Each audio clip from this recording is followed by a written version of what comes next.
세상에 깜짝 놀랐습니다. 단이 높아가지고 저걸 어떡하나. 그리고 걱정하고 있었는데 제가 높은 구두 신고 왔는데 일부러 신고 올라왔거든요. 기적이 일어났습니다. 단이 내려갔습니다.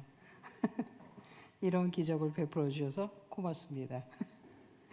네, 저는 목사님한테 소개받은 김혜영 선교사입니다. 네, 우리 목사님과는 글로벌 블레싱에서 임원으로 이렇게 종종 만나 뵀는데 이렇게 또 케냐로 돌아간다고 하니 저를 갖다가 이렇게 또 불러 주셨습니다. 목사님 너무 고맙습니다. 오늘 생수 예배 우리 엄마와 또 우리 언니들, 그래서 이렇게 보니까 저의 언니들이시거나 뭐 저와 비슷한, 그렇죠? 그래서 마음 놓고 이야기를 하겠습니다. 네. 네, 너희 안에 이 마음을 품으라 곧 그리스도 예수의 마음이니. 제가 오늘 이 아침 여러분들한테 선물로 드립니다. 네, 잘 받으시기 바랍니다. 꽃다발 여기 있습니다. 이 말씀은 저의 유언이기도 합니다. 저는 아프리카에서 이제 인생을 마무리했으면 좋겠다라는 생각을 가지고 있습니다. 하나님께서 은혜를 주신다면 아프리카에서 생을 마감하고 그 묘비에 이 말씀을 새겨주면 참 고맙겠다 하는 그런 소망을 가지고 있습니다. 네, 저희가 이 험악한 세상에서 그 귀찮은, 그 불편한 이 예수 그리스도를 믿는 하나님의 사람이 되었습니다. 안 믿는 친구들을 보면 야, 저렇게도 사는데 나는 왜 또 이렇게 사는가 라는 생각이 들 수도 있습니다. 우리가 하나님을 믿고 교회에 와서 우리 일상을 하루하루 성화시켜 나가는 것은 이것을 하기 위함인 것을 믿습니다. 우리는 모두 인생 전체를 통틀어서 하나님의 마음을 보길 바랍니다. 그러한 큰 소망을 가지고 저희가 기독교라는 종교를 선택했고, 이 종교 안에 예수 그리스도가 계시고 그분의 사랑과 그분의 헌신과 그분의 용서와 그분의 부활을 저희가 믿고자 하기 때문에 결국은 교회 생활 혹은 인생 전체를 통틀어서 저희가 하고 싶은 그 한 가지는 바로 하나님의 마음을 보는 것입니다.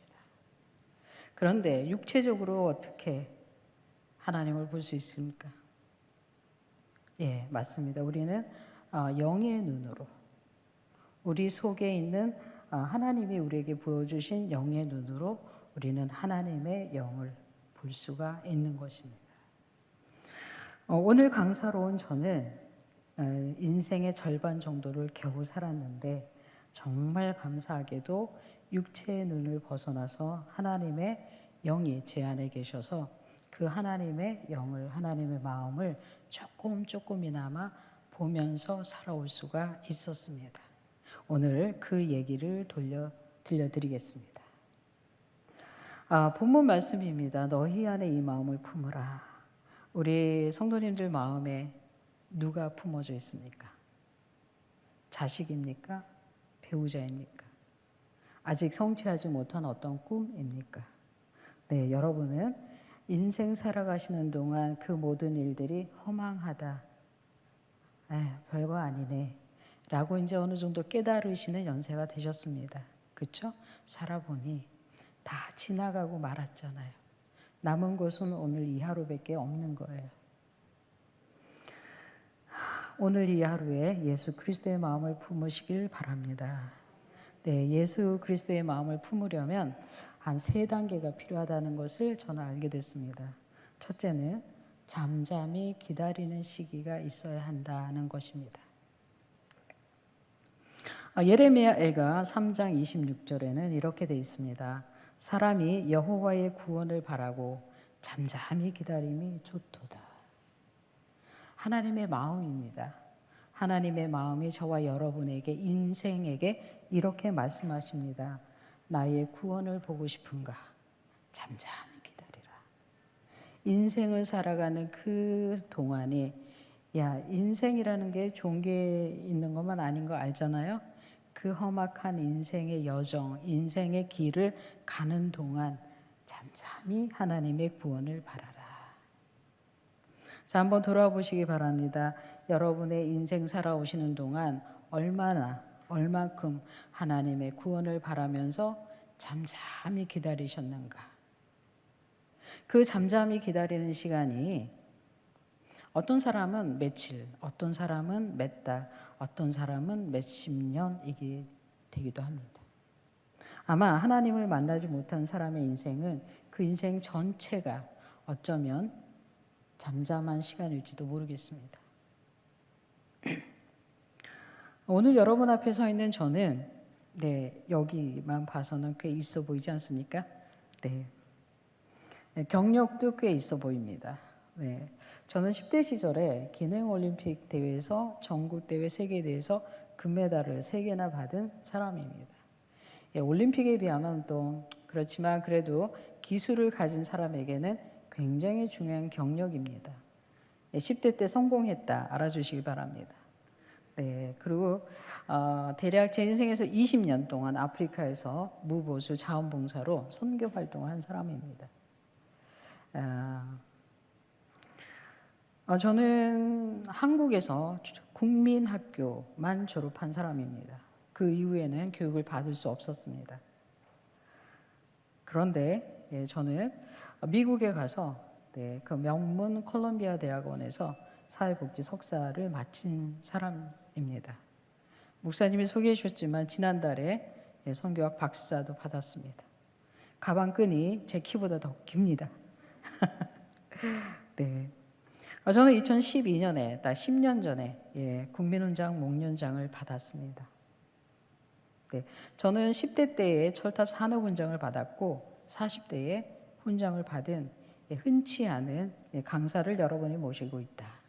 알아주시기 바랍니다. 그리고 저는 생물학적 키가 134cm입니다. 우리 언니들 아시죠? 나이가 들어갈수록 키가 주는 거예요. 그렇죠? 근데 저는 더 이상 줄 키가 없어요.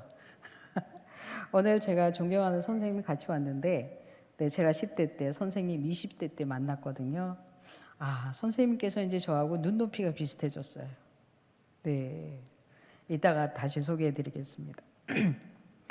그래서 134cm의 이 키를 가지고 인생이라는 여행을 하고 있습니다.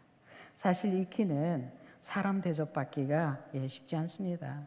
더군다나 여자가 장애인이 국민학교만 나온 애가 하나님의 시선이 아니라 세상적인 시선으로 보면 답 나왔어요. 그 뻔한 인생이에요. 그렇죠?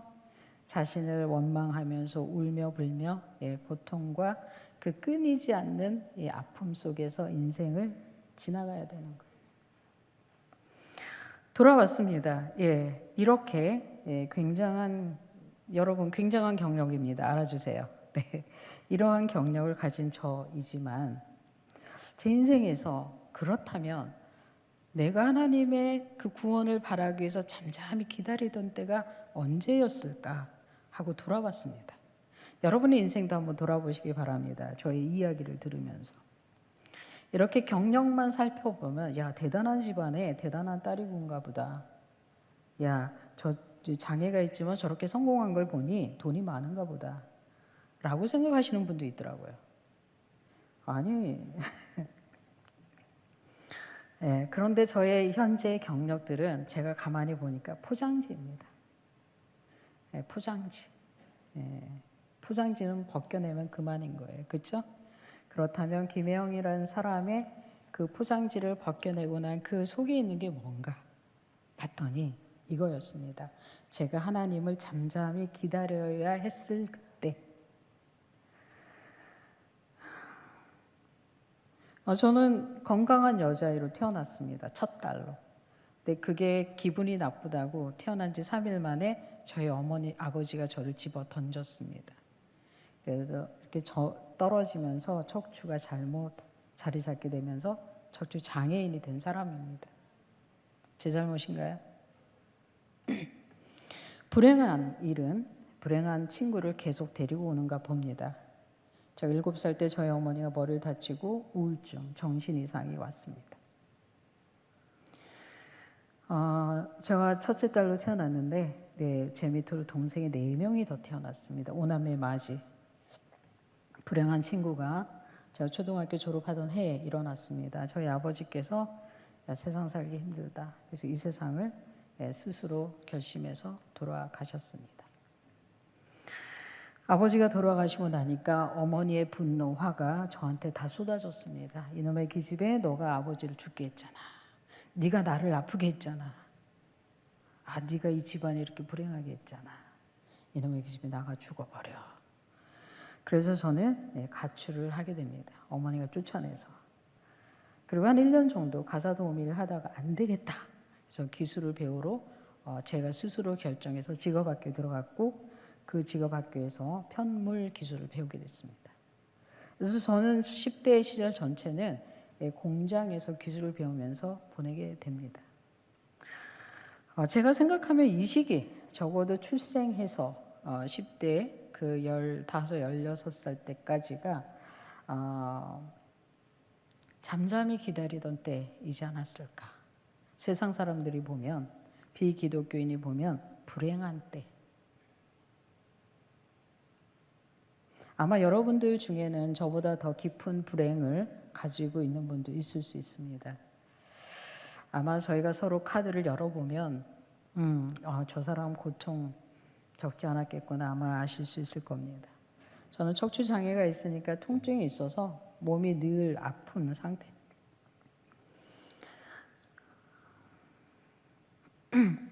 그 시기 때 제가 많이 들었던 말입니다. 저희 어머니한테, 생모한테. 이놈의 기집애 너는 태어나지 말았어요. 예.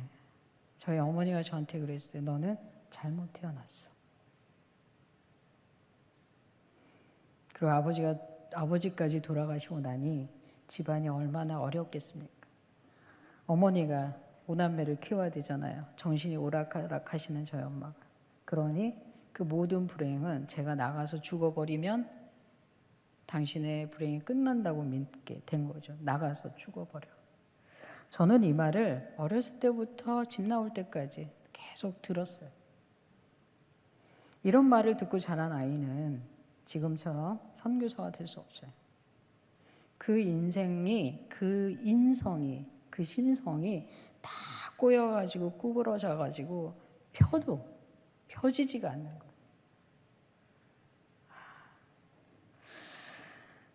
그래서 저는 집을 나왔습니다. 그리고 죽어버렸어야 되는데 죽어버리지 않았습니다. 말씀대로 저는 직업학교를 갔고 그 직업학교에서 6개월 기술 교육을 받는 동안에 정말 다양한 일이 일어났습니다. 그곳의 학교의 사감 선생님이었던 선생님이 저한테 이렇게 전도를 해주셨습니다. 그리고 그 지극한 사랑과 그 관심, 그 마음에 감동해서 제가 예수 그리스도를 믿기로 결정하게 됩니다.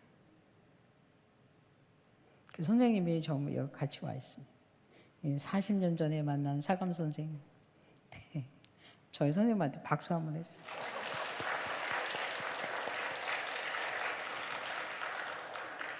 선생님 어제 영종도 오셔서 저랑 같이 여행 막 하시고 1박 하시고 저 예배 드린다 같이 오셨어요. 네. 저의 생명의 은인인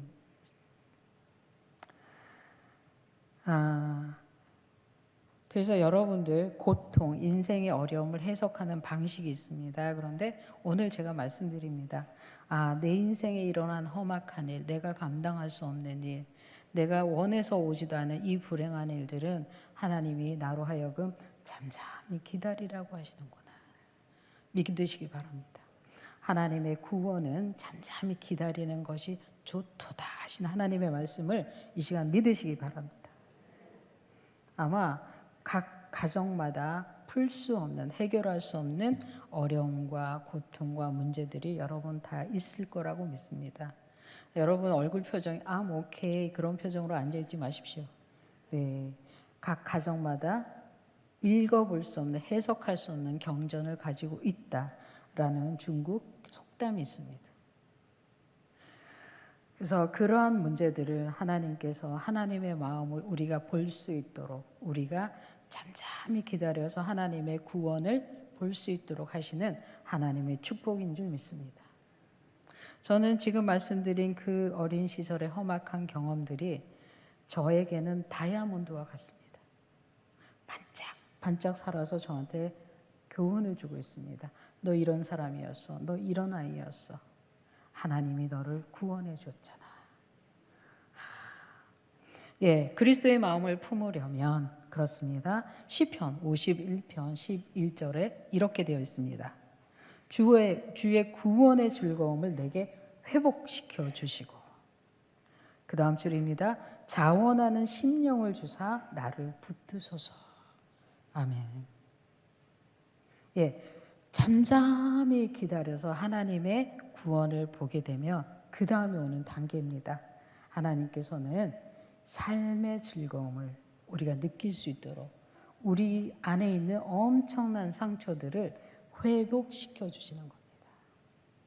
그러한 회복을 체험하시기 바랍니다. 여전히 그 험악한 인생의 고통에 머물러 계지 마시기 바랍니다. 거기에 매몰돼서 괴로워하고 불평하고 원망하고 억울해하고 그러면은 잠잠히 기다리는 시간이 일생이 돼버립니다.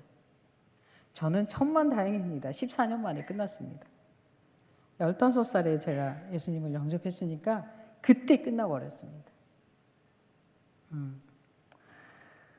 그리고 더불어서 자원하는 심령. 하나님, 내가 얼마나 기쁜지, 내가 그분을 얼마나 감사한지 그렇게 살 수 있도록 나를 붙들어 주소서. 이러한 기도를 할 때에 예수 그리스도의 마음이 우리에게 품어지는 줄 믿습니다. 저는 이 하나님의 구원의 즐거움과 그분이 저를 회복시켜 주시는 그 생생한 역사를 아프리카에서 경험했습니다. 저는 10대에 기능 올림픽에서 금메달을 3개나 받았으니까 기술자로 이제 안락하게 살아가면 되는 거였어요. 그런데 24살 때 인생의 위기가 왔습니다. 저는 대학 입시를 2번 연속 받고 2번 연속 떨어졌습니다. 그리고 저는 쓰러졌습니다. 금메달을 땄지만 대학 교육을 받지 않았기 때문에 아직 성공한 게 아니었습니다. 저는 더 성공하고 싶었습니다. 더 성공하기 위해서 노력했고 더 성공하기 위해서 애를 썼습니다. 그러나 세상에서 성공하고 애쓰고 무언가를 얻으려고 하는 일의 결과는 조기 사망입니다. 14살에 사회생활을 시작한 저는 10년째 되던 쓰러졌던 겁니다.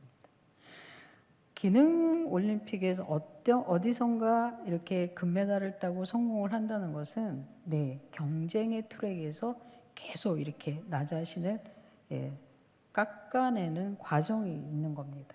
그렇죠? 저는 겨우 20대 중반 세상살이에 지쳤습니다. 그때 무렵에 말씀을 보게 됐고 기도를 하게 됐고 성경 통독을 하게 됐고 말씀이 저를 만나 주셨습니다. 청년은 성공하고 세상에서 인정받는 것으로 하나님의 마음을 볼 수 있는 것이 아니다. 주의 말씀을 따라서 삼가해야 한다라는 시편 말씀이었습니다. 그럼 하나님 어떻게 살아야 할까요? 그랬더니 하나님께서 이렇게 딱 비전을 보여주셨습니다. 저기 아프리카 남부 보츠와나 거기 기술학교가 있는데 교사로 한번 가면 어떻겠니? 자, 여러분 보츠와나라는 나라 이름도 들어보지 못하셨던 분 계실 거예요. 그렇죠? 저기 네. 저도 그 나라 이름을 처음 들어봤습니다.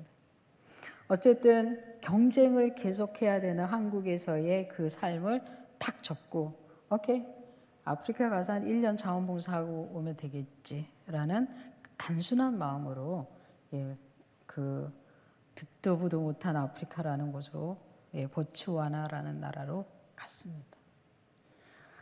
1년, 5년, 10년, 14년이 꼬박 걸렸습니다. 우리 어르신들 놀라지도 않으시는군요. 청년이 그 아프리카 가서 14년 살았다는데. 자, 여러분 이제 아시는 거예요. 어떤 사람이 아프리카 가서 그것도 사막에 가서 14년을 살고 왔다라고 말을 하면 금방 알아들으셔야 돼요. 아, 저 사람 돈 닦고 왔구나. 아, 저 사람 하나님 만나고 왔구나. 그런 말입니다. 제가 살던 곳은 사진에 보시면 그렇게 그 부시나무, 가시나무만 듬성듬성 있는데 황량한데 주변에 아무것도 없는 사막이었어요. 앞으로 넘기시면 사진 나옵니다. 밤에는 저렇게 별이 빛나고 달이 빛나지만 아침이 되면은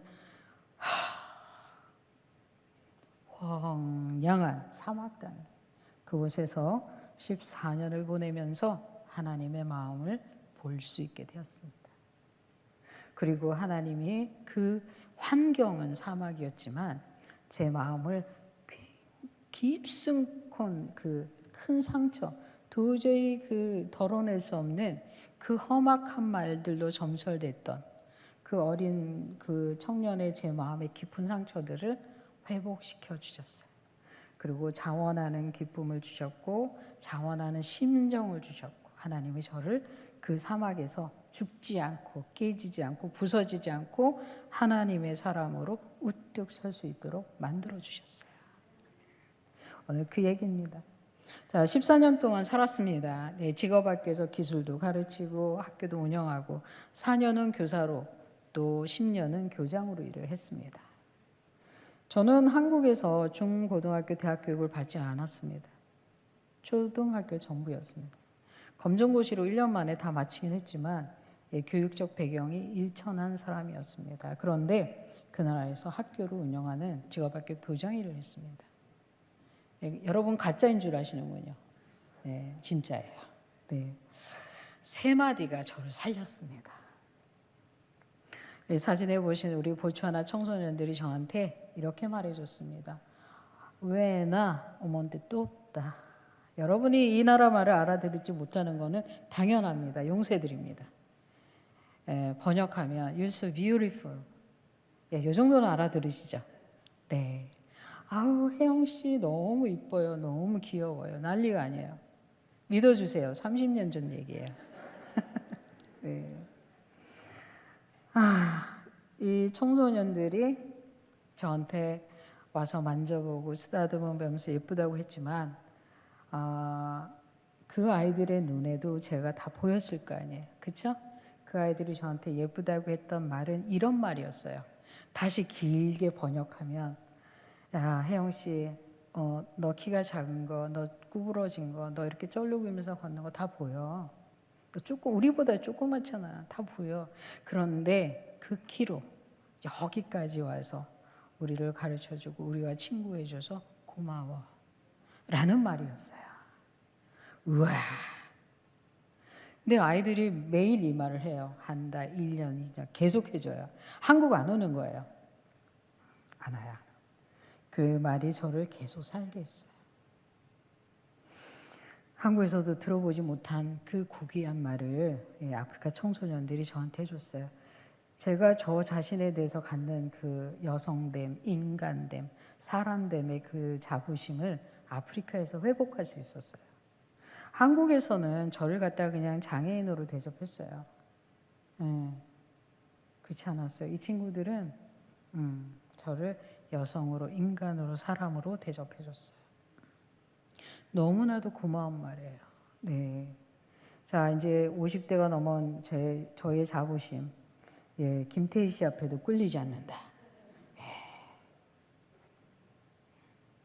하나님이 저를 그렇게 귀하게 만들어 주셨어요. 기술 교육을 계속 했어요. 한 4년째 됐는데 학교가 시작할 때는 50명의 선교사들이 있었어요. 청년들이. 근데 이런 저런 이유로 다 이제 다른 나라로 한국으로 떠나게 되고 저 혼자 남게 됐어요. 학교가 문을 닫아버렸어요. 너무 힘든 세월이었어요. 떠난 사람을 원망할 수가 없는 환경이었어요. 그래서 저도 이제 한국에 돌아오려고 막 기도하고 그러는데 하나님 그 돌려보냈던 여학생들이 찾아왔어요. 먹을 걸 다 사들고.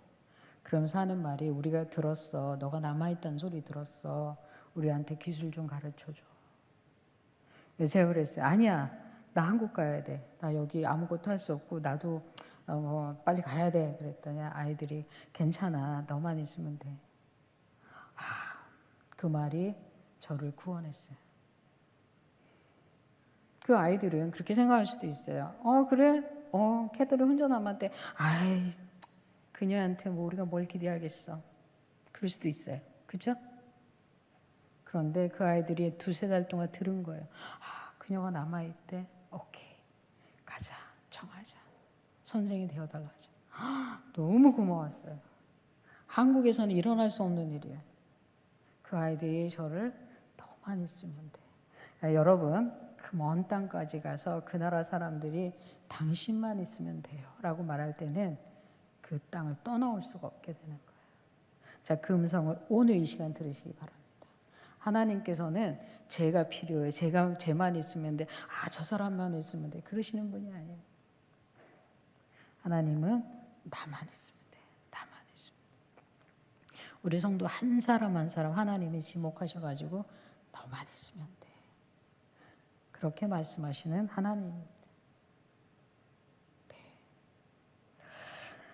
네. 그날 밤에 제 기도가 바뀌었어요. 한국 가겠다는 소리 쏙 들어갔어요. 하나님 아이들이 와 있어 어떻게 할까요? 그렇게 눈물로 기도하고 있는 저한테 하나님이 또 만나 주셨어요. 하나님의 구원을 저에게 보여주셨어요. 혜영아 여기 가난하고 먹을 것이 없고 힘이 없는 연약한 나를 모르고 죽어가는 이 마을 사람들 사이에 내가 있는데 여기서 나와 같이 살자 라고 이렇게 세미하게 들려오는 거예요. 기도 중에. 제가 제 자신에게 한 말인지 하나님이 저에게 하신 말씀인지 뭐라고 정의할 수 없어요. 그러나 저는 그 음성을 들었어요. 그래. 하나님이 저한테 일하자고 한 것도 아니고 학교 운영하자고 한 것도 아니고 뭐 복음을 잘 전하자고 한 것도 아니고 살자라고 하시는데 다른 건 못하겠는데 이건 할 수 있겠더라고요. 그렇죠? 예, 하나님이 저와 여러분을 부르실 때는 같이 살자. 하나님은 살아있는 하나님. 그 살아있는 하나님이 살아있는 저와 여러분에게 요청하시는 가장 강력한 인생의 목적입니다. 나와 동행하자. 그 은혜를 누리시기 바랍니다. 저는 그 힘으로 그래서 그 음성을 듣고 나서 오케이 그러고 잠만 잤을까요? 아니요. 아침이 왔습니다. 다행이다 아침이 온다. 제가 쓴 책 중에 제목이에요. 여러분 사보시든지 마시든지. 아침이 왔어요. 지난 밤이 캄캄했지만 아침이 왔어요. 오케이 애들이 있지 해보자. 그래서 학교를 다시 세팅하고 자체 부임했어요. 교장으로. 네. 그리고 10년 세월이 쏜살같이 지나갔어요. 한 450명 청소년들을 다 교육시켜서 내보내는 굉장히 보람 있는 일을 할 수 있었어요. 그것도 저기 먼 땅에 가서 그 나라 사람들이 얼마나 큰 사랑을 받았을지 여러분 상상하시겠죠? 정말 큰 사랑을 받았어요. 그리스도의 마음을 품으려면 감사로 제사를 드리는 자가 나를 영화롭게 하나니 그의 행위를 옳게 하는 자에게 내가 하나님의 구원을 보이리라. 시편 50편 23절 말씀입니다. 여러분 하나님의 구원을 보고 계십니까? 구원을 보고 계신다면 전제 조건입니다. 감사로 예배를 드리는 것, 감사로 제사를 드리는 것, 감사로 인생을 사는 것. 저는 앞에서 말씀드린 제 어린 시절의 그 고생한 어려운 시절의 이야기를 지금처럼 성공한 사람은 얘기 안 해도 돼요. 에휴 그렇게 선생님이 그렇게 성공했는데 왜 옛날 그 구질구질한 얘기를 또 다 하세요? 아니에요. 저는 그 시절 그 하나님을 알지 못하고 살았던 그 시절의 인생의 험악함을 감사로 여기고 있어요. 왜? 하나님이 주신 일. 하나님이 제 인생에서 그 귀중한 선물들을 주셨으니까. 그 고난의 세월, 그 잠잠히 기다리던 그 험악한 시절이 하나님이 저를 만나주시기 위한 거였어요. 분명해요. 제 척추장애 없었어요. 키 안 작았어요. 이 자리에 없어요. 아마 거기 앉아있거나 아니면은 교회 바깥에서 나 잘났다고 인생을 그렇게 살았을 것은 뻔한 일이에요. 그러나 인생의 험악함을 겪으면서 감사로 예배를 드리는 하나님의 사람이 되었어요. 하나님께서 저에게 너무나도 명백한 하나님의 구원을 보여주셨어요. 14년 마치고 나서 그 학교에 교장인 제가 학위가 없어요. 공부하러 가야 돼. 네, 그래서 공부하러 갔어요. 미국으로 갔어요. 미국으로. 네, 미국에서 7년 동안 유학을 했어요. 네, 그리고 대학원을 마쳤어요. 사회복지 전공했어요. 많은 분들이 제가 미국의 명문 콜롬비아 대학원을 졸업하고 왔다 그러니까 안 믿으시더라고요. 관광 다녀온 줄 알아요. 그래서 증거 사진 가지고 왔어요. 1년 만에 석사 마쳤어요. 제가 얼마나 공부를 잘하는지 자랑하고 있는 거예요. 네, 그리고 저는 보천하 14년 일을 하면서 뭐 보수가 있었거나 어떤 대가가 있지는 않았어요. 그리고 그 일을 하나님께 다 돌려드리고 미국 유학을 갔던 건데 정말 놀랍게도 2012년 국민들이 저를 추천해 주셔서 훈장을 받게 됐어요. 국위선양, 직업학교를 통해서 교육을 함으로 인해서 국위를 선양한 일로 국민훈장 목련장을 받게 됐어요. 자, 이쯤 되면 막 박수가 나오더라고요. 네네.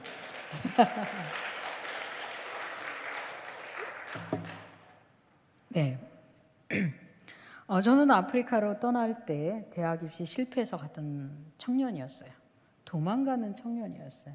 그런데 지금 생각하면 그래요. 하나님께서 아유 약속이라도 해주시지. 야 혜영아 아프리카 가서 14년 짱 박혀 있어라. 그럼 내가 미국 유학 보내줄게. 그리고 조금 더 있다가 훈장도 줄게 라고 약속이나 해주시지. 그런 약속이 아무것도 없었어요.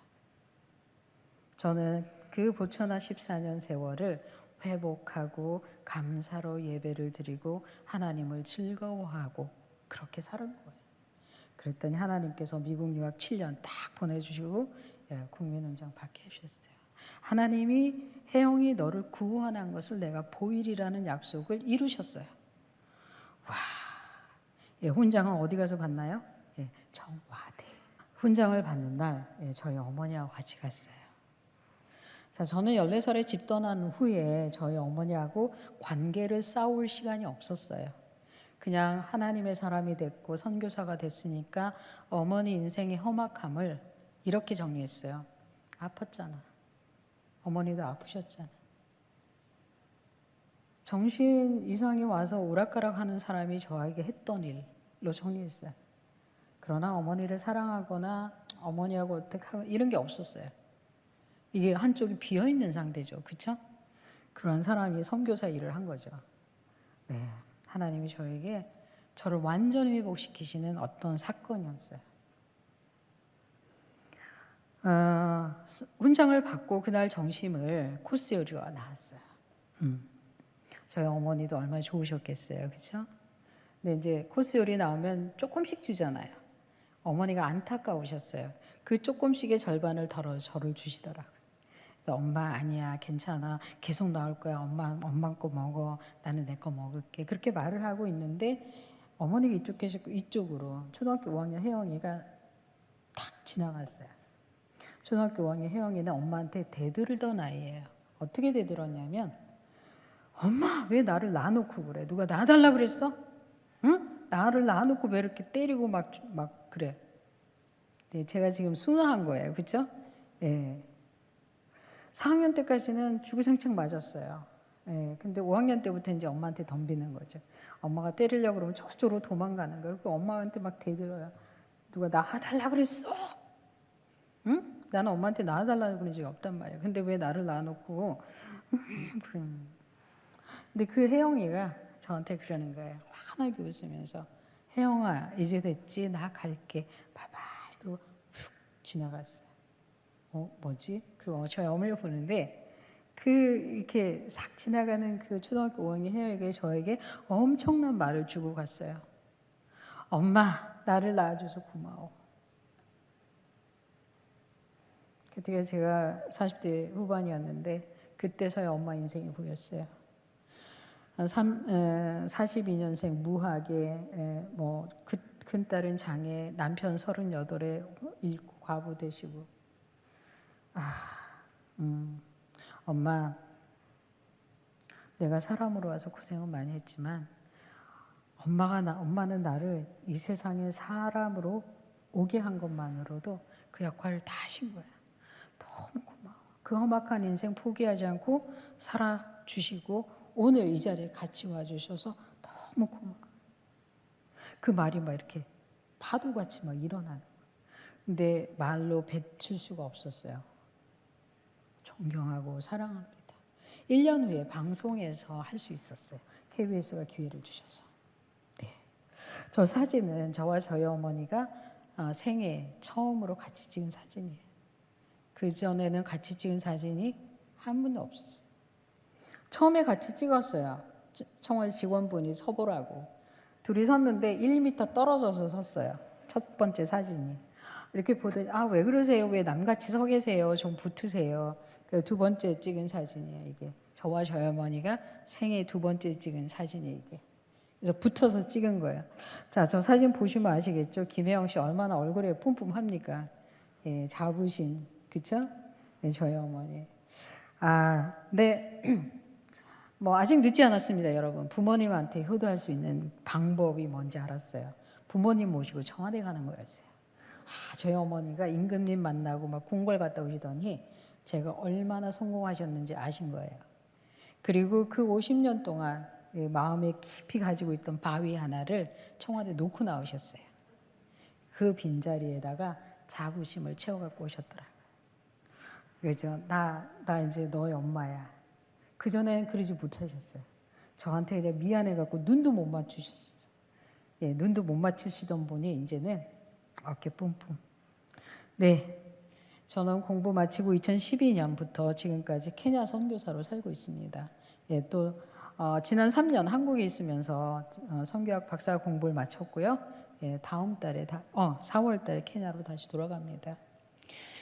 네, 예, 너희 안에 이 마음을 품으라고 그리스도 예수의 마음이니, 이 말씀은 성경 전체를 통틀어서 제가 앵커로 가지고 있는 말씀입니다. 그리고 선교 사역의 목적과 인생의 목적을 이 말씀에 제가 두고 있습니다. 가난해도 부해도 유명해져도 아무것도 아니어도 모든 사람이 인정해줘도 내 마음에 예수 그리스도만 품어야 하는 그것만이 없어지지 않고 그것만이 사라지지 않고 그것만이 저를 여호와 앞에서 하나님 앞에서 든든하게 서게 하는 힘인 것을 믿게 되었습니다. 이 말씀은 내가 누구였고 누구이고 누구이어야 하는지를 담고 있습니다. 여러분, 이 말씀을 오늘 선물로 귀한 축복의 말씀으로 받아주시길 바랍니다. 기도하겠습니다. 하나님 아버지 고맙습니다. 서울 반석교회 우리 생수 예배를 통해서 주님 은혜를 나누었습니다. 사랑하시는 성도 한 사람 한 사람 가슴에 예수 그리스도를 품으며 살아갈 수 있도록 축복해 주시옵소서. 예수 그리스도의 이름으로 감사하며 기도드립니다. 아멘. 네, 고맙습니다. 감사합니다. 네.